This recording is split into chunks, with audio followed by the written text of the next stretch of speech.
رسول اللہ صلی اللہ علیہ وسلم فرماتے ہیں، فرمایا کہ جب انسان اپنے اللہ کے ساتھ اس نوعیت کا تعلق بناتا ہے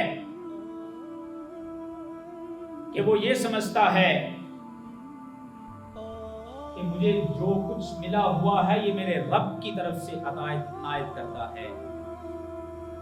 تو یہ انسان پھر اپنے اللہ کے ساتھ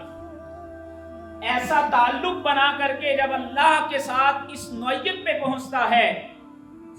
پہلا سٹیپ یہ اٹھاتا ہے اور اس بات کا اقرار کر لیتا ہے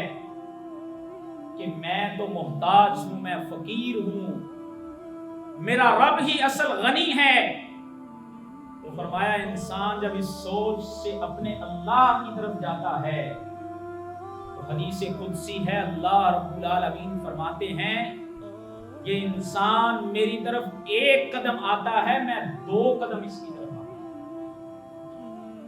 یہ انسان ایک بالش میری طرف آتا ہے، میں پورا ہاتھ اس کی طرف آتا ہوں۔